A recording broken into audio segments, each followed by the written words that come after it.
untuk menikmati hadirat Tuhan, kita boleh belajar untuk mengenal Tuhan lebih jelas lagi dalam hidup kita. Berapa hari yang lalu, ya, jadi kira-kira Natal lah. Nah, Tuhan menyampaikan kebenaran. Nah, bagaimana masuk tahun baru ini kita harus berani mengenolkan diri.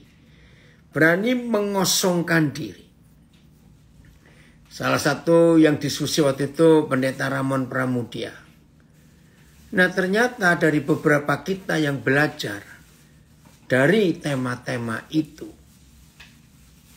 saudara akhirnya mengambil satu keputusan untuk memilih tema hari ini. Di hari kedua yang ada di Indonesia, kami di Amerika masih masuk hari yang pertama di bagian tengah dan bagian barat, tapi yang bagian timur sudah masuk hari kedua. Temanya adalah gelundung wae, pakai bahasa Jawa. Kalau terjemahkan bahasa Indonesia, ikuti saja, ikut saja. Setelah 2 tahun, dunia dihantam pandemik. Pandemik ini merubah total seluruh struktur kehidupan manusia. Dengarkan ya, merubah total. Dari semua sudut, semua bidang. Itu dirubah total dari bisnis, ekonomi, kesehatan, pendidikan, teknologi. Wih saudara, komunitas diubah semuanya. Nah, tahun ketiga sekarang ini, kan 2 tahun pandemik, ini tahun ketiga. Kita nggak tahu. Kira-kira pandemik ini akan ke arah mana dan jadi apa, kita tidak tahu. Bersyukur kepada Bapa di surga, kalau dari Natal sampai akhir tahun, ya 31 Desember sampai tanggal 1 Januari kemarin, kita mendengar firman Tuhan yang mengarahkan kita, menuntun kita untuk menjadi pribadi yang berani mengosongkan diri. Tujuannya apa? Supaya Bapa di surga, ya saya ulangi, supaya Bapa di surga bisa mengisi hidup kita dengan rencana-rencananya, dengan ide-idenya. Wah, saya juga kagum karena terus terang saya sendiri gak kepikir. Bagaimana memasuki tahun ketiga pandemik ini? Ternyata betul, kita harus mengenolkan diri, mengosongkan diri, saudara. Supaya Bapa mengisi 2 tahun ini, kira-kira apa saja yang dunia ini, atau situasi yang kita hadapi selama 2 tahun ini yang mengisi hidup kita. Kalau saya, model pelayanan dirubah total, saudara. Betul-betul 2 tahun ini. Nggak pernah kepikir bahwa suatu hari dalam hidup pelayanan saya akan berubah. Tidak lagi di sebuah gedung, sebuah acara, tapi di depan handphone, di depan semua sosial media yang dipakai itu Zoom, Instagram, Facebook. Nggak kepikir. Apalagi awal-awal pandemi ketika semua kita terkurung, terkunci, terpenjara di rumah. Saya itu tiap hari Minggu itu minimal bisa ada di 2 negara. Pernah sampai 3 negara. Pernah sampai 4 negara. Nggak pernah sampai 5 negara, nggak mungkin itu. Itu selama pandemik awal-awal tahun 2020 itu. Ketika belum bisa kemana-mana. Contoh, biasanya di Papua kalau ibadah Minggu itu jam 9 pagi. Nah, jam 7 pagi waktu Papua, itu sudah jam 9 pagi waktu Sydney. Nah, jadi beberapa gereja di Sydney minta saya mengajar ya via Zoom online. Selesai, saya langsung ibadah di Nabire karena jam 9. Nah, siangnya saudara bisa ibadah di Taiwan. Bayangkan ya, karena jamnya. Nah, sore itu bisa saya mimpin ibadah di Los Angeles. Padahal orangnya di rumah, di bagian timur dulu Indonesia, Amerika di Philadelphia. Lalu malam saya bisa mimpin ibadah di Los Angeles hanya dengan duduk di rumah, pakai 3 HP, 1 untuk Zoom, ya waktu itu, terus 2 pakai Facebook, 3 pakai Instagram, lalu HP keempat saya pakai untuk ngerekam suara. Nah, seperti sekarang ini saya pakai untuk rekaman suara, ya, audionya. Karena ini nanti akan diambil oleh Radio Suara Menara Kasih atau Swameka di Nabire. Bayangkan saudara, orang kaya raya sekalipun bisa charter pesawat pribadi, tapi tidak mungkin dalam 1 hari ada di 3 negara yang jauh-jauh, benuanya beda.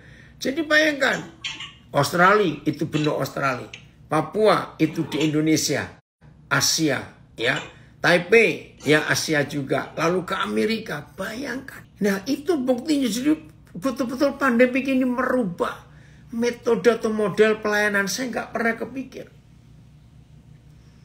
Nah, masuk 2022 harus mikir. Oke, ada komen dari Malang. Meski online, tapi papi staminanya kuat juga. Tuhan dahsyat. Beri kekuatan buat papi dan mami, saya terus dalam lindungan Tuhan. Terima kasih Risa untuk doanya ini. Iya, contoh hari ini. Tadi kami ini sehari belum sempat makan. Baru malam tadi ini kami sempat makan. Karena tadi pagi jam 9 sudah dijemput untuk pelayanan. Belum sempat sarapan. Nah, pikirnya bisa santai-santai. Ternyata, di ibadah pagi tadi di Philadelphia, nah ternyata ada kesaksian dari salah satu anak kami agak molor dikit. Wah, begitu keluar dari gereja mau ke airport, macet, terhalang truk sampah. Maju nggak bisa, mundur nggak bisa, ke kanan nggak bisa, ke kiri nggak bisa. Harus berhenti 40 menit kurang lebih bersama Pak Jus Wahyudi dari DC bersama Ibu Vivi. Sempat panik juga. Karena ini bagaimana nanti ini untuk check-in-nya. Karena di Amerika airport itu waduh lama kalau periksa imigrasi segala macam itu. Nggak sempat lagi cari makan. Ada di airport langsung masuk. Nah, pesawat di Amerika beda dengan Indonesia. Nggak ada makanan. Walaupun terbangnya 5 jam lebih, hampir 6 jam. Begitu landing, nah baru sempat makan. Baru makan selesai, langsung masuk ke hotel.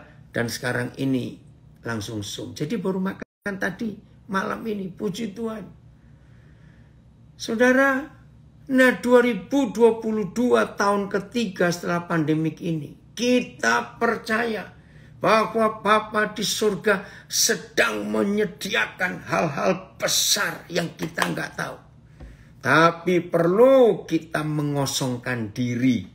Tanpa kita mengosongkan diri, maka kita nggak akan bisa mengerti apa yang Tuhan mau rencanakan, mau kerjakan. Nah, dari situ akhirnya ya udah kalau gitu 2022 yang gelundung wae. Yang beri tema ini Pak Pendeta Besar dari Makassar, David Alexander Tutu. Gelundung wae, ikut saja. Wah, semuanya setuju. Ya udah kalau begitu. Ayo kita ikuti saja. Jangan buat planning buat diri sendiri dulu, jangan. Jadi masuk hari kedua kalau di Indonesia, kami di sini masih hari pertama. Saya juga belum tahu ini minggu depan mau bagaimana. Apalagi kalau kami nanti tiba di Indonesia tanggal 5, karantina masih 10 hari, masih belum tahu juga. Yaitu Gelundung aja, ikuti saja. Tuhan maunya apa? Gitu. Oke Prista, puji Tuhan ya. Tahun ini kamu bebas. Ayo kita buat sesuatu. Ya. Belum tahu kita mau ngapain. Nah saudara, sangat bersyukur dengarkan ini. Sangat bersyukur. Kalau saudara bisa mengenolkan diri atau mengosongkan diri. Karena begitu setiap kita mampu mengosongkan diri atau mengenolkan di nol jadi nol. Berarti saudara dan saya akan mengalami kedahsyatan-kedahsyatan Tuhan kita nggak tahu. Coba kita lihat dulu Filipi pasal 2. Mulai ayat yang ke-6. Filipi 2 mulai ayat yang ke-6. Yang walaupun dalam rupa Tuhan tidak menganggap kesetaraan. Ya, siapa yang belum di-mute tolong. Saya ulangi Filipi 2 ayat 6. Yang walaupun dalam rupa Tuhan tidak menganggap kesetaraan dengan Tuhan itu sebagai milik yang harus dipertahankan. Saudara perhatikan. Selama 2020, selama 2021, saudara mendapatkan apa? Sesuatu apa? Kesuksesan dalam bisnis, keberhasilan dalam pelayanan, atau apa saja. Jangan dipertahankan sebagai milik pribadi. Itu yang dikerjakan oleh Tuhan Yesus. Ayat 7. Nah, ini dia. Yang walaupun dalam rupa Tuhan, ya melainkan, ayat 7 maaf. Melainkan, Roh Kudus kami mau seperti Tuhan Yesus ini. Melainkan telah mengosongkan dirinya. Mengosongkan dirinya sendiri. Wih, ini luar biasa saudara. Melainkan telah mengosongkan dirinya sendiri. Dan mengambil rupa seorang hamba. Dan menjadi sama dengan manusia. Dalam keadaannya sebagai manusia. Yesus telah merendahkan dirinya. Dan taat sampai mati. Bahkan sampai mati di kayu salib. Roh Kudus kami mau seperti ini. Dalam nama Yesus. Mengosongkan diri itu bukan perkara mudah. Mengenolkan diri bukan perkara mudah. Tapi kita harus supaya Bapa di surga di tahun ini melimpahkan. Hal-hal yang besar yang kita belum tahu. Ya, dan mengingatkan ini di Instagram saya, mengharapkan ya yang tidak bisa diharapkan, termasuk tema ekspektasi ya yang tidak bisa diekspektasikan. Expected, apa tema kemarin Fitri buat itu, unexpected. Jadi kita harus siap menghadapi itu. Maka itu kalau saudara tanya, kira-kira Koden ini Papa ini mau apa? Belum tahu. Belum tahu. Saya masih menunggu. Apa yang dia mau buat. Papa terima kasih. Terima kasih untuk itu. Nah, saudara lihat. Akhirnya. Dan ini yang kita rindukan terjadi di hidup kita di tahun ini.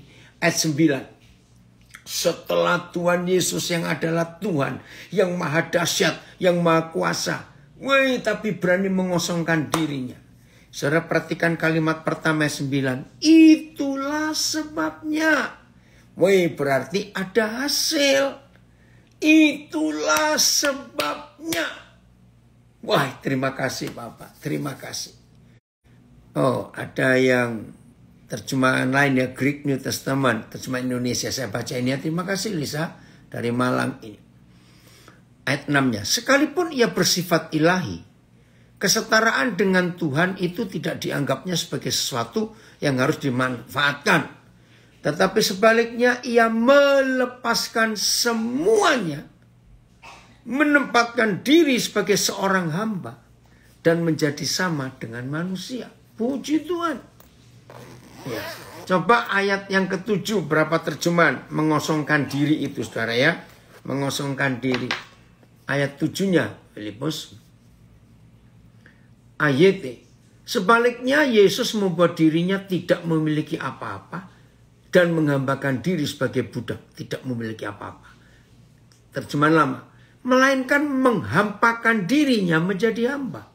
BIS sebaliknya ia melepaskan semuanya lalu menjadi sama seperti seorang hamba. Terjemahan apa itu? Sebentar, Filipus, papi nggak ngelihat. Setelah BIS, TSI. Tetapi dia merendahkan dirinya dan meninggalkan semuanya itu. Maka itulah sebabnya ayat 9. Nah, ini yang kita tunggu. Biarlah di tahun ini Papa berkata kepada masing-masing kita, setelah kita berhasil mengenolkan diri, mengosongkan diri. Oh, yang share Kristo, maaf ya. Itulah sebabnya setelah Tuhan Yesus berani mengosongkan diri, begitu pula kalau saudara dan saya berani mengosongkan diri, maka hal yang sama yang Papa buat akan terjadi. Itulah sebabnya Tuhan sangat meninggikan dia. Haleluya. Dan mengaruniakan kepadanya nama atas segala nama. Itu urusan Tuhan. Tapi ini yang kita cari. Ayat untuk alasan inilah. Alasan apa? Ketika Tuhan Yesus berani mengosongkan diri, mengenolkan diri, gelundung wae. Ikuti saja apa yang Papa mau. Tuhan sangat meninggikan dia. TL. Sebab itulah juga Tuhan sangat meninggikan dia. Sebab itulah Tuhan mengangkat dia setinggi-tingginya. Papa, kami gak ingin. Tapi kalau itu anugerahmu, jadilah kehendakmu. TSI. Oleh karena itulah Tuhan sudah mengangkat dia ke tempat yang paling terhormat. Tuhan, kami siap mengosongkan diri. Di awal tahun ini kami belum tahu. Tapi kami tahu Papa akan buat sesuatu yang luar biasa.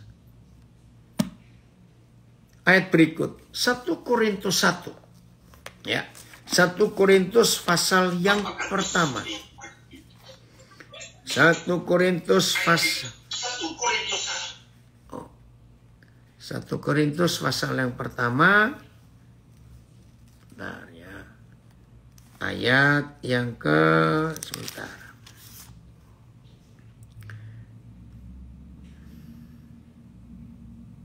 Ayat 21. Ya. Mulai ayat 21. 1 Korintus 1 mulai 21. Nah, ini yang Tuhan mau, kita melakukan sesuatu. Dalam tema gelundung wae, ikuti saja. Oleh karena dunia ya, dalam hikmat Tuhan, tidak bisa mengenal Tuhan oleh hikmat dunia ini. Gak bisa. Maka Tuhan berkenan menyelamatkan mereka yang percaya oleh kebodohan pemberitaan Injil. Nah, saudara, akan berkali-kali kita menemukan kata bodoh di ayat ini. Maaf. Sedikit sekali orang suka mendengar kata bodoh. Saya ulangi. Sedikit sekali orang yang suka mendengar kata bodoh. Aneh bukan? Tapi fakta. Nah, orang yang sombong sangat gak suka dengan kata bodoh. Dan dia akan marah kalau ada orang berkata, bodoh kamu, goblok kamu. Wih, marah. Saya gak pernah marah. Karena memang ini yang Tuhan cari. Bentuk nol yang terbesar itu goblok. Maaf, jangan tersinggung dulu. Bentuk nol, bentuk kosong yang terbesar itu artinya bodoh. Nah, saya pertama kali belajar 1 Korintus 1 ini kok banyak sekali kata bodoh di sini. Satu sudah kita temukan di ayat 21. Jadi dunia dalam hikmat mereka, kalau mendengar pemberitaan Injil, itu suatu kebodohan. Saya masih ingat di Jerman tahun 84, saya ketemu dokter dari Taiwan. Ternyata orang tuanya lahir di Indonesia. Nah, dia masih bisa dikit-dikit bahasa Indonesia. Dia kaget, kok saya ada di Jerman. Saya juga tanya, loh kenapa kamu juga ada di Jerman orang Taiwan? Ternyata dia ngambil dokter, pintar. Nah, salah satu berdiskusi, akhirnya saya nggak mau debat. Coba renungkan. Yesus mati tahun berapa?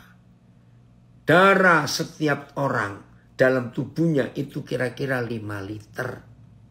Ya, ini hikmat dunia. Cobalah kalian mikir.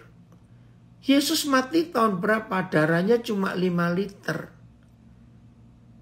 Nah, tahun 84 itu dunia masih hampir 6 miliar penduduknya.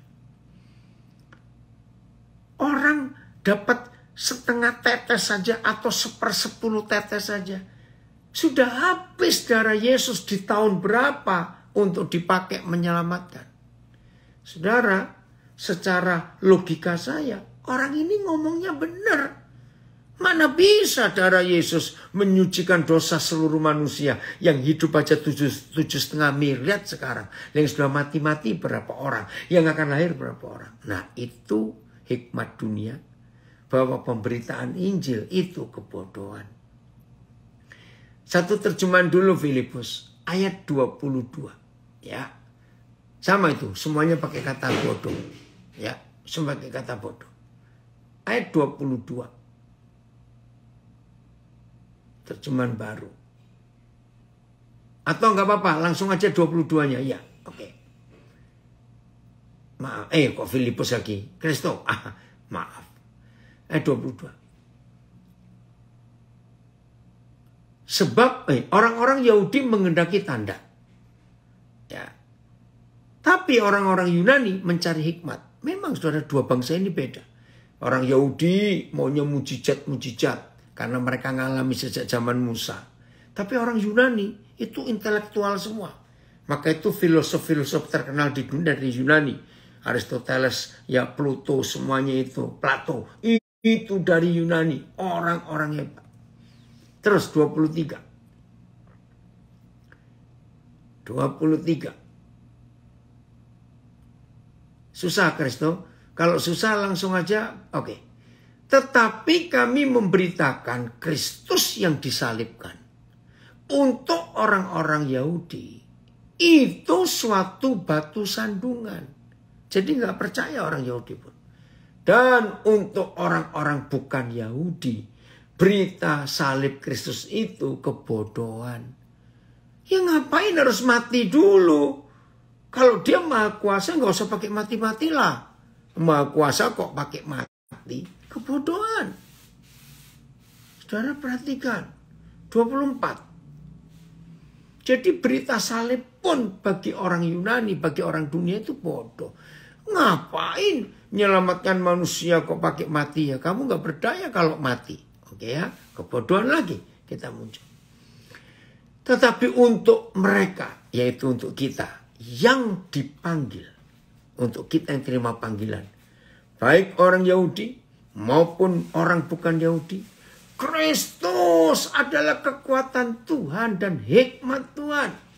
Namun untuk mereka yang dipanggil, baik orang-orang Yahudi maupun orang-orang Yunani, yang tadinya kan beda. Yahudi mintanya mujizat. Yunani mintanya intelektual. Tapi begitu kita termasuk mereka mau menerima berita Injil. Haleluya. Kristus, berita Injil itu adalah kekuatan Tuhan dan hikmat Tuhan. Terima kasih Bapak. TBS. Tetapi bagi orang-orang yang sudah dipanggil oleh Tuhan, baik orang Yahudi maupun orang bukan Yahudi, berita itu merupakan caranya Tuhan menunjukkan kuasa dan kebijaksanaannya. Betul. TSI, tetapi Kristus adalah kuasa dan hikmat Tuhan bagi semua orang yang sudah dipanggil Tuhan. Baik orang Yahudi maupun bagi orang bukan Yahudi. Lanjut ayat 25. Agak panjang ini pembacaannya ya. Ayat 25. Nah, kembali kata ini lagi muncul. Ayo, saudara yang gak suka mendengar kata bodoh bertobat ya. Berarti saudara sombong. Maaf. Sebab yang bodoh dari Tuhan lebih besar hikmatnya daripada manusia yang lemah. Dari Tuhan. Sebentar. Dan yang lemah dari Tuhan lebih kuat daripada manusia. Agak sulit mengertinya ya. Kita baca beberapa terjemahan lain. Karena yang bodoh dari Tuhan adalah lebih bijaksana daripada manusia. Dan yang lemah dari Tuhan adalah lebih kuat daripada manusia. Terus PIS. Sebab yang nampaknya bodoh pada Tuhan adalah lebih bijaksana daripada kebijaksanaan manusia. Dan yang nampaknya lemah pada Tuhan adalah lebih kuat daripada kekuatan manusia. TSI. Karena ajaran Tuhan yang dianggap bodoh itu aneh ya saudara. Terima kasih loh ada surat Korintus ini. Saya kagum betul cara Paulus menulis. Ya saya ulangi TSI. Karena ajaran Tuhan yang dianggap bodoh itu lebih berhikmat dari hikmat manusia. Dan sifat-sifat Tuhan yang dianggap lemah adalah lebih kuat dari kekuatan manusia. Nah ini terjemahannya lebih mudah. Maka itu untung ya kalau kita bisa punya banyak terjemahan makin ngerti. Saya stop sampai ayat 25 dulu sebelum lanjutnya. Karena FAYH boleh. Ya terima kasih Kristo. Rencana Tuhan yang dianggap bodoh. Betul. Pokoknya gini loh saudara. Logika manusia itu yang merasa sok pinter. Nganggap semua hikmat Tuhan, firman Tuhan itu kebodohan. Itu dongeng, itu cuma cerita zaman dulu. Awas.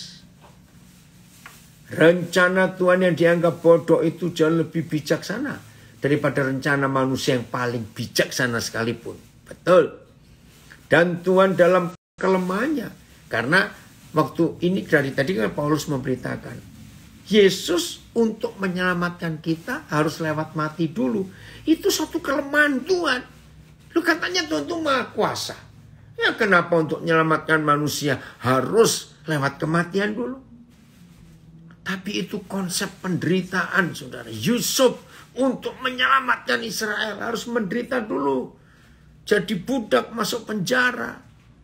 Semua proses itu harus kita alami. Tapi itu buat dunia itu kebodohan. Saya ulangi. Dan Tuhan dalam kelemahannya bagi manusia. Yaitu Kristus yang mati di atas kayu salib. Maka itu kematian Yesus itu kebodohan buat dunia. Ya ngapain percaya Tuhan. Kok bisa mati? Sampai hari ini masih ada. Tapi ya saya ulangi. Dan Tuhan dalam kelemahannya. Yaitu Kristus yang mati di atas kayu salib. Jauh lebih kuat dari manusia. Wih, terima kasih Bapak untuk hikmat pengertian yang luar biasa ini. Oke, saya simpulkan dulu. Begini ya. Saya akan berikan dua kalimat ini, coba saudara jawab. Mana lebih mudah, ya, mana lebih mudah bagi seorang pandai, orang jenius menjadi bodoh, daripada orang bodoh menjadi pandai. Karena tadi kita sudah baca di Filipi 2. Atau saya pakai kalimat lain. Mudah-mudahan lebih jelas. Mana lebih mudah orang pandai membodohkan diri atau orang bodoh memandaikan diri menjadi pandai? Ngerti pertanyaan saya? Saya ulangi. Mana lebih mudah orang pandai jadi bodoh atau orang bodoh jadi pandai? Atau kalimat lain. Setelah ini cepat jawab ya, kita mau belajar. Atau orang pandai membodohkan diri, atau orang bodoh memandaikan diri. Mana lebih mudah? Jen, orang pandai yang bodoh, maksudnya mana? Mana yang lebih mudah? Ayo, cepat yang lain jawab. Supaya kita bisa tahu loh, gelundung gua itu di pada posisi ini. Orang pandai membodohkan diri. Pandai jadi bodoh. Lah kalau sudah bodoh, sok pintar. Ya jangan begitu, bukan itu. Kristo, pertanyaannya, lebih mudah orang bodoh memandaikan diri. Betul, Eva? Betul. Tapi kalau orang sudah merasa pandai, maaf ya saudara, sulit dia mengosongkan diri. Orang yang merasa hebat, jenius, pinter, berhikmat, sulit untuk mengosongkan diri, mengenolkan diri. Betul. Ini Yaming, betul sekali. Ya, mana tadi itu? Orang bodoh memandaikan diri itu masih lebih mudah. Maka itu tahun ini, bentar ada komen lagi, pandai, bentar ya. Jadi saudara, kalau kita sadar kita ini bodoh, justru disitulah Tuhan akan pakai luar biasa. Oke, orang yang tidak mengerti, oke nanti kita baca. Coba lanjut ayat 26 dulu, ya ayat 26 dulu. 1 Korintus 1 tadi. Wih, lucu-lucu nih diskusinya di Facebook, Instagram. Ya, oke, ayat 26. Papa tolong kami untuk mengerti ini.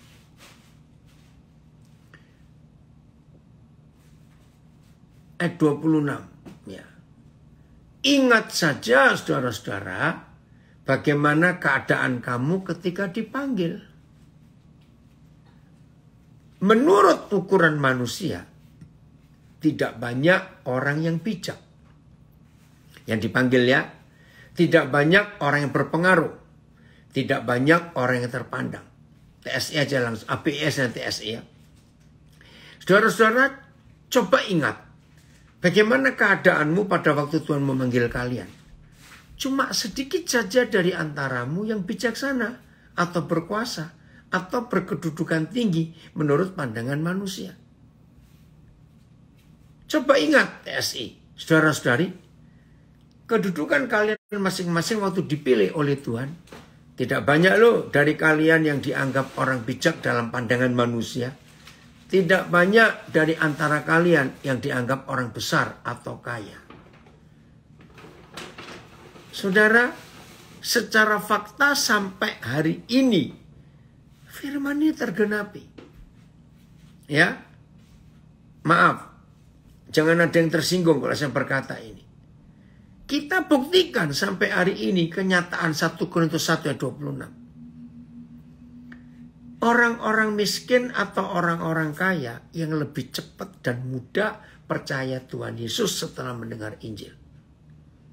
Saya ulangi, sampai hari ini ayat ini terbukti. Orang-orang miskin atau orang-orang kaya yang lebih cepat percaya kalau mendengar firman, mendengar Injil. Kenyataannya orang-orang miskin. Betul. Begitu pula, maaf, orang-orang berpendidikan tinggi atau orang-orang yang sederhana pikirannya. Yang lebih cepat, lebih percaya pada berita Injil. Betul, sudah komen banyak. Orang miskin lebih cepat. Nah sekarang, orang pandai, jenius, berhikmat, atau orang pas-pasan, atau orang sederhana, yang lebih mudah untuk menerima Injil, menerima Tuhan Yesus. Jadi firman ini luar biasa.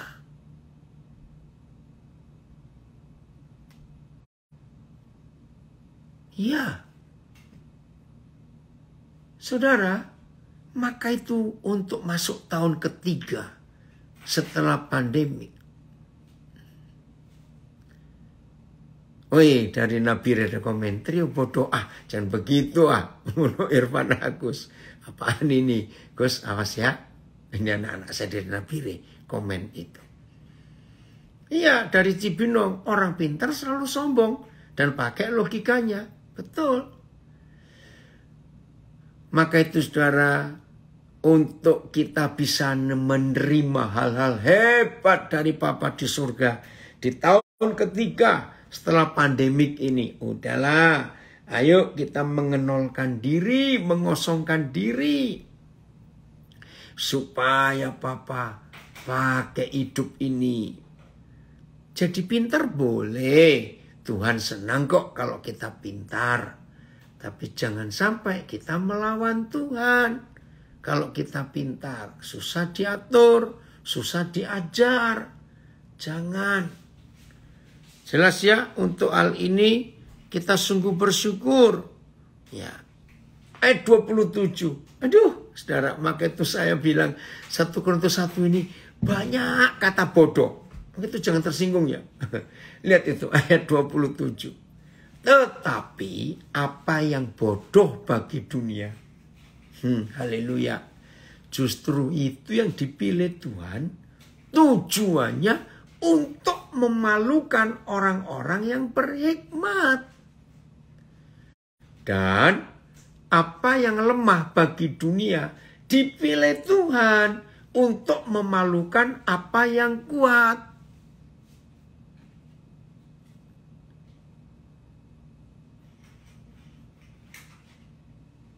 Saya harus ngomong atau enggak ini yang cuma kesaksian. Kemarin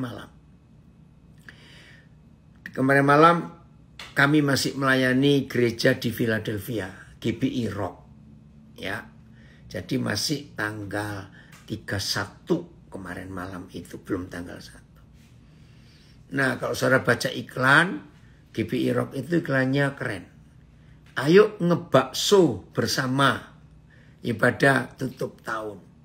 Akhirnya betul, habis ibadah makan bakso. Dingin-dingin lagi, enak panas-panas.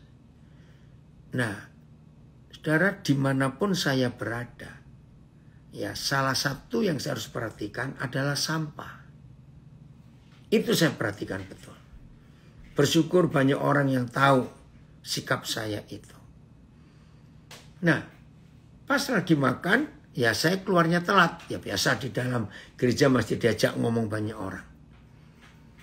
Akhirnya saya keluar ngambil bakso untuk makan. Nah, saya lihat ada tong sampah besar sekali. Dan biasanya dikasih plastik sampah sebelum dimasukkan. Saya lihat, wah ini orang-orang ngaturnya, ya mangkok-mangkok piring-piring styrofoam ini nggak benar. Numpuk sampai kelihatan tinggi. Tapi saya tahu ini belum kosong ini di bawahnya. Hanya karena mereka nggak betulin aja. Saudara, begitu saya selesai makan, saya langsung ngatur. Saya tumpukin mangkok-mangkok kosong, piring-piring saya atur rapi. Dan saya terus tekan ke bawah. Ternyata belum 1/4. Itu sudah di bawah semua. Jadi masih ada 3/4 yang kosong di atas. Ternyata mereka jemaat baik ada hamba Tuhan itu ngeliat. Saya kok ngatur sampah? Nggak bisa. Pak Pendeta, apalagi Bapak berkhotbah di sini. Enggak, buat saya tidak masalah. Maaf ya untuk buat itu. Saudara, saya mau ceritakan ini karena saya hidupi firman ini. Saya nggak marah dianggap bodoh oleh dunia. Saya tetap mau belajar rendah hati sampai kapanpun juga mengerjakan apa saja. Tidak jarang, artinya sering.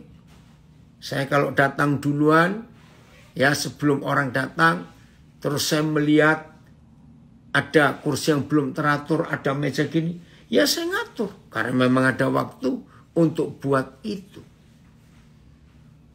Nah ini loh, karena saya pegang ayat ini. Tapi hamba-hamba Tuhan yang sok hebat, mana mau ngurusin sampah saya. Bukan karena saya mau apa, tidak. Tapi itu memang sikap saya. Seperti itu. Ayo. Ya nanti Ibrani 11 ayat 8 ya kita baca. AYT. Tetapi Tuhan sudah memilih yang bodoh dari dunia untuk mempermalukan yang bijaksana. Dan Tuhan memilih apa yang lemah dari dunia untuk mempermalukan yang kuat. BIS. Sebab memang Tuhan sengaja memilih yang dianggap bodoh oleh dunia ini, supaya orang-orang pandai menjadi malu. Dan Tuhan memilih juga yang dianggap lemah oleh dunia ini, supaya orang-orang yang gagah perkasa menjadi malu. TSI. Tetapi Tuhan memilih ajaran dan orang-orang percaya yang dianggap bodoh oleh manusia di dunia ini, untuk mempermalukan orang-orang yang dianggap bijak. Dan dia memilih para penginjil dan kabar baik tentang Kristus yang dianggap lemah oleh manusia itu lagi lah. Yesus mati itu lemah, nggak berdaya, kok mati. Ini dia, saya ulangi. Dan dia memilih para penginjil dan kabar baik tentang Kristus yang dianggap lemah oleh manusia di dunia ini untuk mempermalukan orang-orang kuat. FAYH-nya Kristus. FAYH. Ke bawah lagi. Nah itu ya. Dengan sengaja Tuhan menggunakan apa yang oleh dunia dianggap bodoh. Tuhan menggunakan. Serta tidak berarti, itu yang dipilih justru. Untuk mempermalukan orang yang oleh dunia dianggap bijaksana dan agung. Haleluya. Ya udah. Nah, ini modal kita di tahun ketiga pandemik ini, 2022. Betul, ada komen ini. Seperti Daud mengalahkan Goliat, dia dianggap kecil dan lemah dan diremehkan. Betul loh, Goliat meremehkan, mencibir habis. Masih ingat dia sampai bilang, "Hei, anak kecil, kamu kira aku ini anjing? Kamu datang bawa tongkat untuk aku." Enggak begitu. Jadi ayo kita tetap mengenolkan diri, mengosongkan diri untuk masuk di tahun ketiga pandemik ini. Lagi sekali kita nggak tahu. Weh, terima kasih Bapak. Kami siapkan hidup ini untuk kosong, untuk nol. Supaya Bapak mengisi hal-hal yang besar yang kami belum tahu. Tapi kami siap untuk menerimanya. Ayat 28.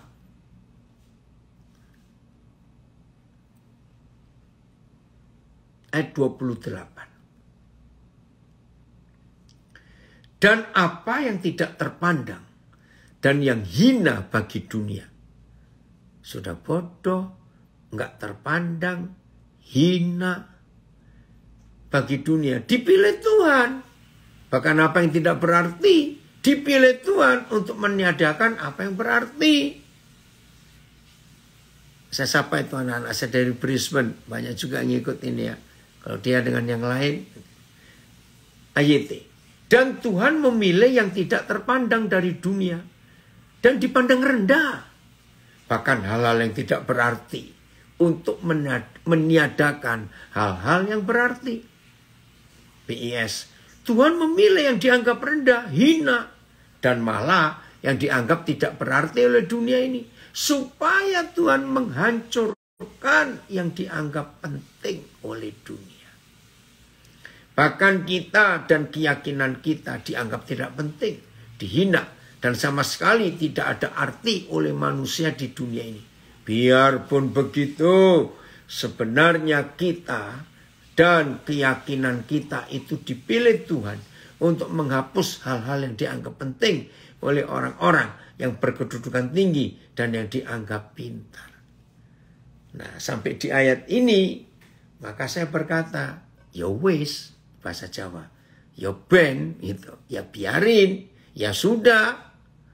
Ini dia, luar biasa ini. Ada istilah Jawa dalam menyembah kepada Raja, sendika dawuh marang Gusti Yesus. Kalau orang Jawa sudah berkata sendika dawuh. Dawuh itu perintah. Sendika itu jadilah menurut perintahmu. Nah, itu yang diucapkan oleh Maria kepada Gabriel, jadilah padaku seperti yang kau katakan. Sendika dawuh marang Gusti Yesus. Puji Tuhan.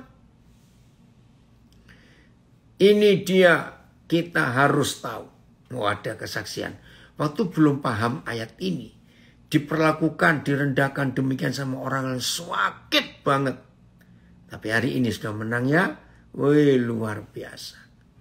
Kalau gereja yang merasa pintar, bagaimana cara mengosongkan dirinya ya? Ya tergantung pilihan orang itu. Maka itu saya katakan tadi, jauh lebih mudah yang bodoh dibuat pintar. Daripada yang pintar dibuat bodoh, itu susah. Saudara siap untuk mengosongkan diri, untuk mengenalkan diri? Nah, dalam minggu ini, karena pembahasan firman yang kita pelajari sejak Natal sampai hari ini, semua bicara tentang mengosongkan diri, ya, mengharapkan yang nggak bisa diharapkan. Nah, ada seorang dosen tanya, jadi kita nggak boleh buat rencana apa-apa. Nah, itu salah. Justru kita ini buat rencana setelah Tuhan memberitahukan sesuatu yang kita mau kerjakan apa untuk tahun ini. Begitu saudara. Ya. Maka itu sampai hari ini juga. Baru hari kedua. Saya belum tahu ini mau ngapain. Belum tahu. Ya itu saya gelundung saja. Saya nggak tahu apakah di minggu pertama ini Tuhan akan beritahu rencananya. Saya tunggu. Yang penting, ayo kita mengenalkan diri, mengosongkan diri. Supaya Papa memberitahukan apa yang dia mau kerjakan dengan hidup kita ini. Wih, pokoknya dahsyat, saudara. Ya sama seperti meninggalkan tahun 2019. Siapa ngerti di 2020 ada COVID-19, nggak ada orang. Ya mungkin ya, yang buat konspirasinya tahu, tapi buat kita orang awam nggak tahu. Ya udah kita ikuti saja apa yang Tuhan mau. Ya. Yeremia 29 ayat 11. Ya, Yeremia 29 ayat 11.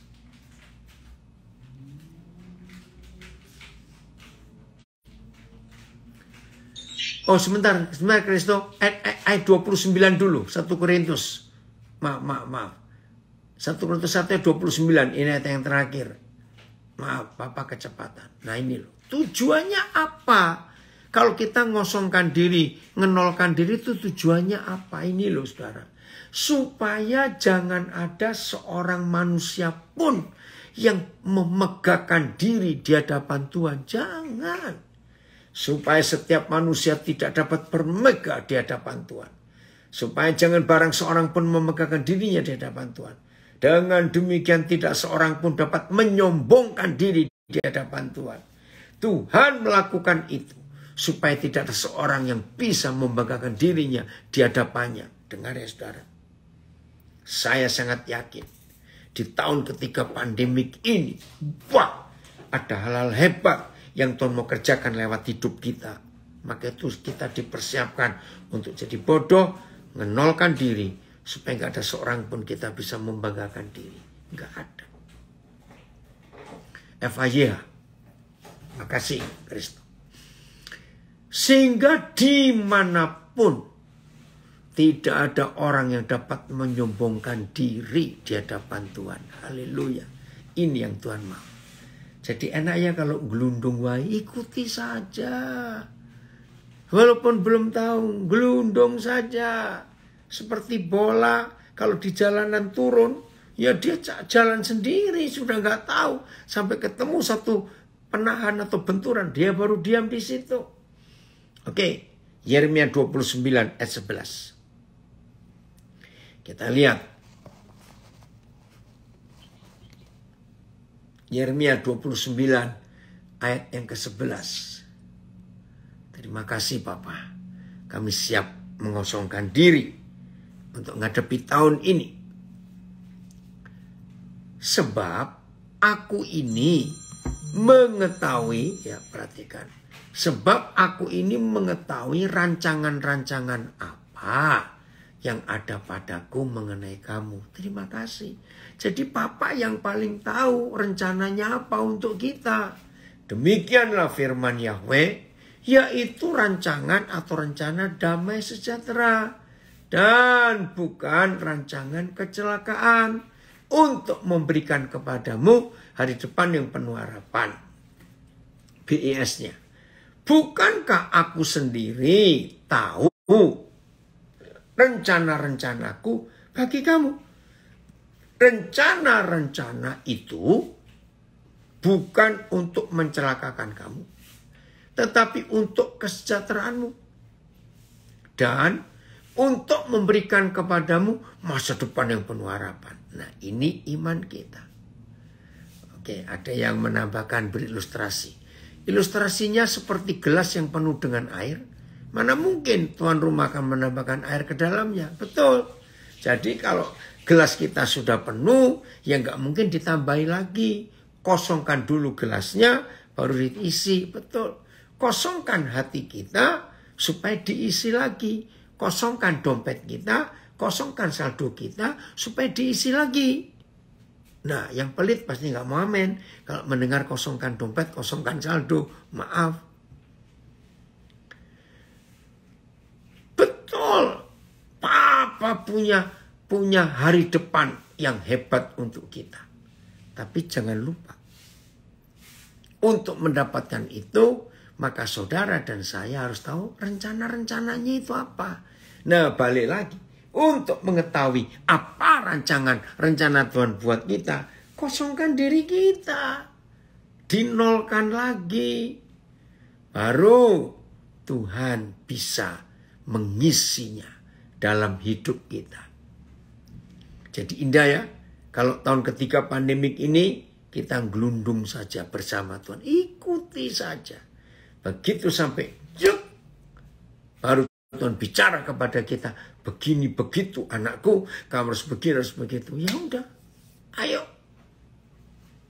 Ini dia yang Tuhan mau. Ayat terakhir. 2 Samuel 7. Ayat 18. Kami mau ngalami ini Bapak. 2 Samuel 7. Ayat 18. Wih, ini dahsyat sekali. Terima kasih Tuhan. Terima kasih. Lalu masuklah Raja Daud ke dalam hadirat Tuhan ini ya, tempat dia bersekutu dengan Tuhan. Kemudian duduklah ia di hadapan Yahweh sambil berkata, siapakah aku ini ya Yahweh Tuhan? Dan siapakah keluargaku? Sehingga engkau membawa aku sampai sedemikian ini. Saya tidak tahu berapa banyak di antara saudara yang sedang belajar sekarang ini. Memiliki hati seperti yang Daud miliki. Terus terang semalam, ini kan di Amerika kemarin masih tanggal 31. Hari ini pun kami di California masih tanggal 1. Saya berdoa seperti ini. Saya bilang, Papa, kalau ingat pandemik yang baru lewat 2 tahun ini. Lalu saya diizinkan ada di hari terakhir tahun 2021. Saya berkata kalau besok tanggal 1, saya masih diberi kesempatan lagi. Saya berkata, siapa aku? Ada banyak kelemahan, ada banyak kesalahan. Siapa aku? Sehingga Tuhan membawa aku sampai sedemikian ini. BIS. Lalu masuklah Raja Daud ke dalam kemah Yahweh. Dia duduk dan berdoa. Ya Yahweh yang maha tinggi. Aku dan keluargaku tidak layak menerima segala kebaikan yang kau tunjukkan kepadaku selama ini. Adakah di antara kita mengatakan ini? Saya mengatakan ini, siapa saya? Siapa saya? luar biasa. Dan bagi seorang di Indonesia, yang di Australia, yang di Eropa sudah masuk hari tanggal 2. Yang di bagian timur Amerika sudah masuk tanggal 2. Siapa yang dalam 2 hari ini berkata seperti Daud, siapa aku? Kok Tuhan bisa membawa aku sampai sejauh ini? Sungguh FAYH-nya. FAYH.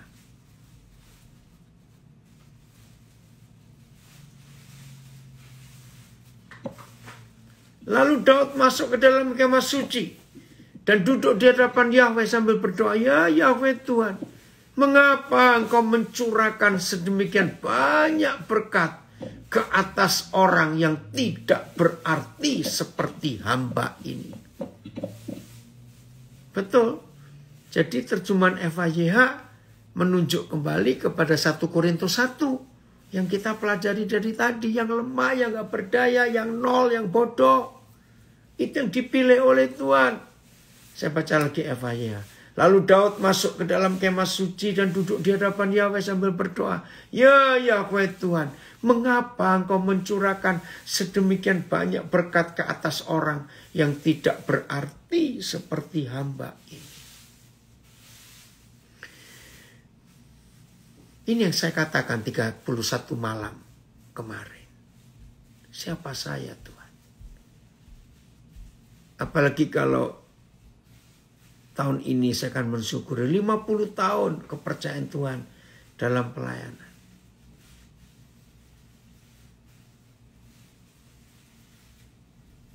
Ayat 19. Ayat 19.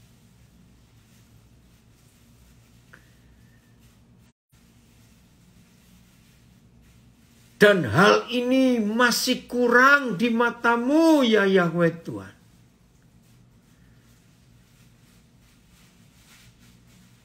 Pertama kali saya belajar ayat ini, saya merasa bersalah kepada Daud. Karena kalau cuma baca sepintas, saya pikir Daud ini kok nggak tahu berterima kasih. Masih kurang. Dan hal ini masih kurang di matamu ya Yahweh Tuhan. Nah, ternyata saya salah persepsi. AYT. Hal ini tampak kecil di matamu ya Yahweh Tuhan. BIS. Bahkan Engkau berbuat lebih daripada itu. Ya Yahweh yang Maha Tinggi. Nah, ini terjemahan yang betul. Jadi kalau kita lihat terjemahan yang lain sebelum BIS, saya mikir Daud ini yang masih merasa kurang. Tapi ternyata saya salah. Yang merasa kurang itu Tuhan. Wih, saya kaget. Jadi bayangkan saudara, kalau kita bisa menolkan diri, kalau kita bisa merendahkan hidup ini, kita dianggap bodoh, dianggap gak berarti, dianggap hina. Saudara, pokoknya 1 Korintus 1 tadi, ulang lagi. Daud itu hina, Daud itu rendah. Anak terbuang, anak yang gak diinginkan oleh orang tuanya, kakak-kakaknya pun gak suka dia. Tapi Tuhan pilih dia luar biasa. Terima kasih. Maka itu dia berkata, siapa aku? Siapa keluargaku? Jadi yang kurang, merasa kurang itu bukan Daud. Tapi Tuhan sendiri merasa kurang. Dalam nama Yesus. Biarlah setiap kita yang ikut belajar sekarang ini. Di hari yang kedua. Untuk beberapa bagian dari dunia ini.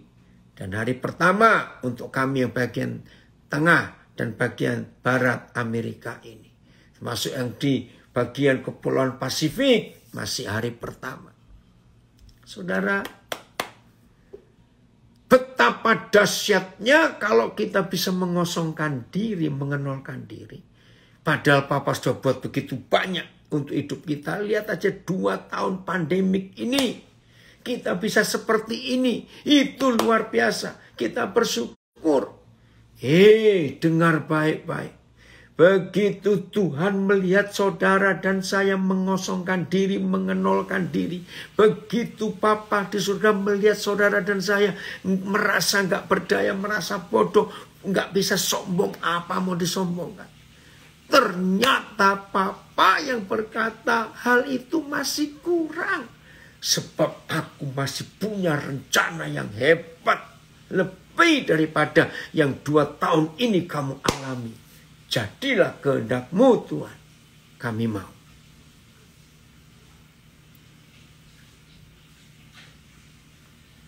Pak Andreas yang punya inisiatif dari Roh Kudus untuk mengajak warga binaan ikut gabung dengan Zoom, itu luar biasa. Pak Roni dengan timnya dari Sungai Kehidupan, terima kasih. Tahun 2020, Pak Roni dengan tim dipakai oleh Tuhan luar biasa. Saya nggak tahu Pak Benny, Pak Jeffrey ada nggak di sini. Saudara perhatikan, luar biasa. Siapa sempat kepikir sampai warga binaan ribuan bisa ikut Natal tanggal 8 Desember yang lalu. Hebat.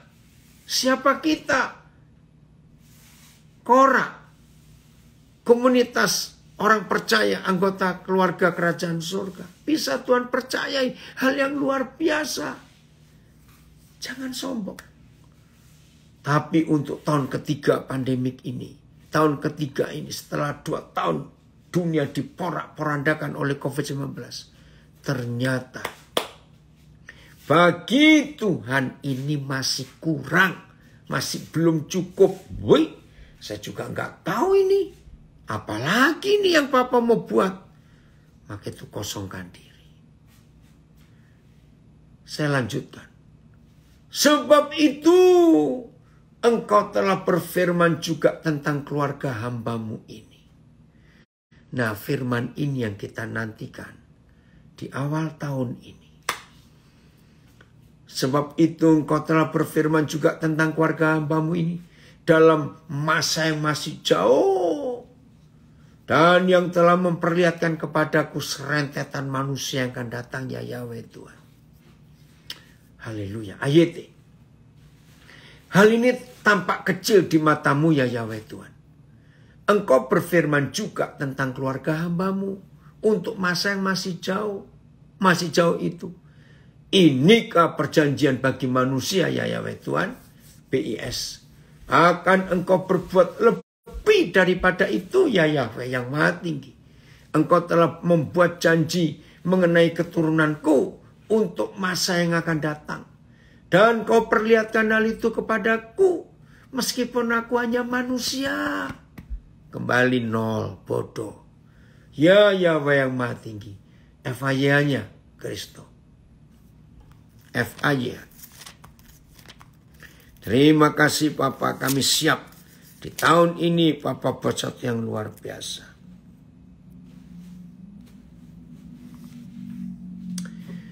Dan sekarang, bahkan Engkau menyatakan akan menganugerahkan kepada hamba keturunan yang kekal. Kemurahan yang demikian itu melampaui segala pengharapan manusia, ya Yahweh Tuhan. Amin. Terima kasih. Gelundung wae. Ikuti saja apa yang Tuhan mau. Ada yang komen dari Jogja. Tidak sanggup melihat ke belakang. Betapa Papa sudah membawa kita sampai sekarang ini. Mujizat-mujizatnya luar biasa. Thanks God. Masih ada lagi. Ayo kita tunggu. Betul. Dari Nabire, Agus. Wow, dahsyat betul. Wih, ada serentetan manusia. Ada hal yang besar akan Tuhan kerjakan. Terima kasih Bapak. Wih, Tuhan kita sungguh-sungguh dahsyat, sulit dimengerti. Tetapi itulah kuasa kasih-Nya yang luar biasa di dalam hidup kita ini. Ayat 20, 2 Samuel 7. Nanti ayat terakhir Ibrani 11 ayat 8 ya. Apakah yang dapat dikatakan Daud kepadamu? Lebih lagi daripada itu. Bukankah engkau yang mengenal hamba-Mu ini ya Yahweh Tuhan? Apalagi yang dapat dikatakan Daud kepadamu? Sebab engkau yang mengenal hamba-Mu ini ya Yahweh Tuhan. Apalagi yang dapat kukatakan kepadamu? Engkau mengetahui segalanya tentang hamba-Mu ini. Saudara, inilah kerendahan hati Daud. Ayo, jangan sombong. Terima kasih Bapa. Kalau kami sudah 0, maka untuk gelundung itu gampang. Kalau belum 0, nggak bisa gelundung. Berarti kalau belum 0 masih segi 4, segi 3, masih kotak-kotak. Maaf, nggak bisa gelundung. 0 kan, supaya gelundungnya gampang, gelindingnya gampang. Ayat terakhir Yesaya Ibrani 11 ayat 8. Betul, makasih Yan. Tadi yang kasih ayat ini. Ibrani 11 ayat 8.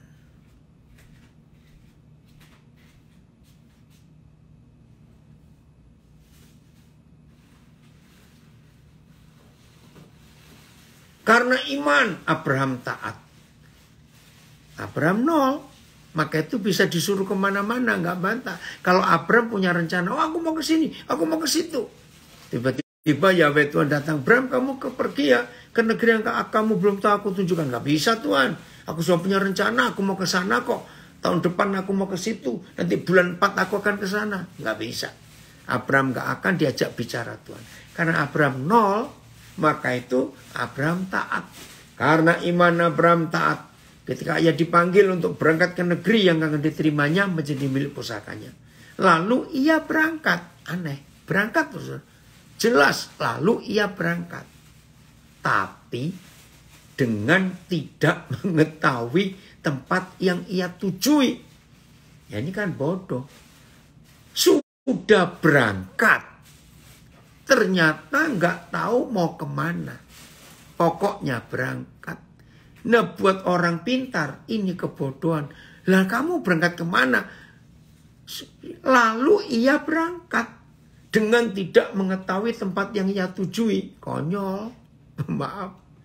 Oleh iman Abraham taat ketika dipanggil Yahweh untuk pergi ke suatu tempat yang akan diberikan sebagai milik pusakanya. Ia berangkat. Tanpa tahu kemana ia akan pergi. Ini konyol. Lalu berangkatmu tuh kemana, Bram? Nggak tahu kemana, tapi berangkat. BIS. Karena beriman, maka Abraham pun mentaati Tuhan ketika Tuhan memanggilnya dan menyuruhnya pergi ke negeri yang Tuhan janjikan kepadanya. Lalu Abraham berangkat dengan tidak tahu kemana akan pergi. Aduh. Pasti orang berkata, blow on kamu berangkat kok nggak tahu kemana. TSI. Dan kepercayaan Abraham adalah contoh juga. Dia percaya penuh kepada Tuhan ketika dia disuruh pergi ke negeri lain. Yaitu negeri yang Tuhan janjikan akan diwariskan kepadanya dan keturunannya. Lalu dengan percaya penuh dia berangkat. Berangkat loh saudara, berangkat loh. Bukan akan berangkat. Berangkat, sudah berangkat. Lalu dengan percaya penuh dia berangkat. Walaupun dia belum tahu kemana dia harus pergi. Ini kan konyol, on. Aduh, berangkat kok belum tahu. Ayo kita gelundung. Berarti Abraham gelundung, why? Ya pokoknya pergi kemana ya nggak tahu, pokoknya berangkat dulu. Haleluya. Nah ini sikap ini ya FIA-nya Kristo. Sikap ini yang Papa cari di antara kita. Ayo FIA Kristo. Terima kasih ya Papa. Dah kami putuskan kami menjadi orang yang dianggap bodoh aja lah oleh dunia. Abraham mempercayai Tuhan dan ia menaatinya.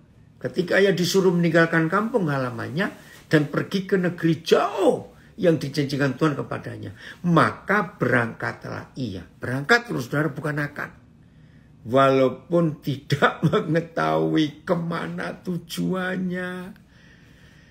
Aduh, luar biasa.